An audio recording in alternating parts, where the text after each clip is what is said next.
Sira kasi yung aircon namin, guys. Kaya binalik namin sa bagawaan. Sabi baka daw wire. Eh, lamig tayo, ano ah.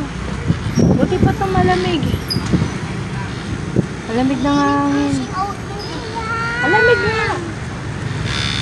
Yan na guys, ang lamig na.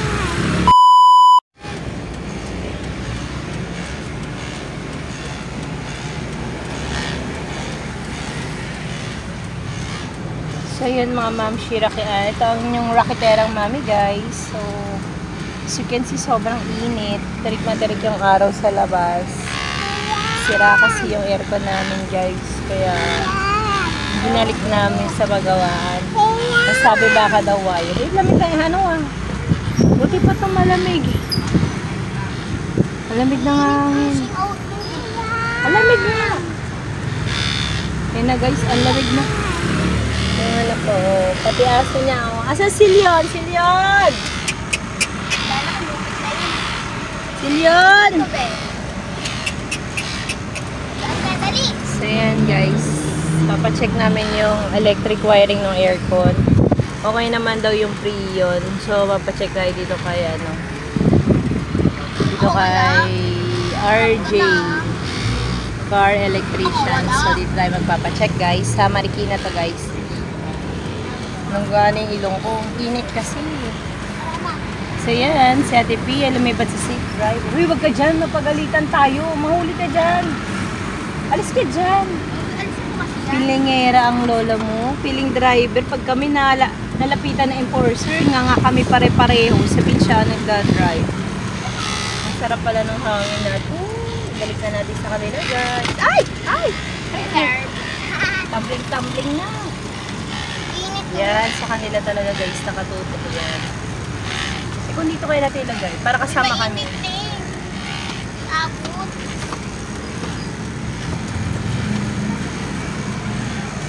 So yan, init na kami.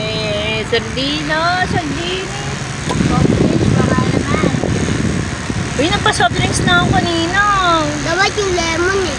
Sabi ng lemon? Wala silang lemon. Orange. Wala din. Coke lang. Meron doon Coke, Red Horse, San Miglite. Liaso! La, Sicilian. Iihi yan, guys. Ay, yung aso, dad. Iihi yan, guys. Umiihi. Aba, marunong bumaba. Iihi na siya. Shh, balik na. Yun! Balik. Sicilian. Ayan, sumabol kay dada niya.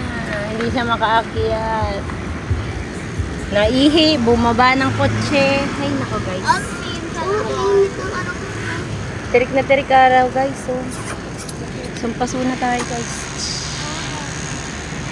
So, time check guys. It's 12:37. So, pinadouble check natin yung aircon. Tapos, may lalakarin pa kami sa emergency. Kailangan namin puntahan si Papa Dudo. Yan, si baby girl. Balat na po ang kanyang likod. So yan, nagbabalat na yung likod niya dun sa nag-swimming kami. Hindi ako. So ito ang ma'am si raketera nyo guys. Ang dami kasing racket, ang init-init, tumalarga. Siyempre kailangan natin unahin guys yung mga napagastusan. Kailangan ibalik natin para hindi naman sayang yung pera natin, diba? Hindi naman tayo nagpagawa para lang din. Pag nasira, ipabayaan na lang natin. Parang tiway ba?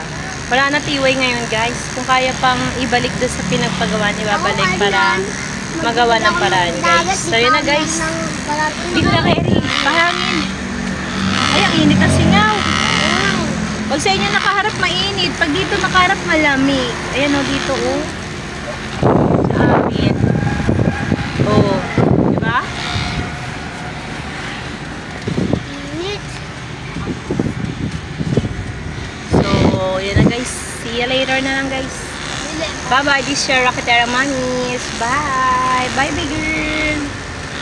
Bye, big girl! Ay, ayaw mo man si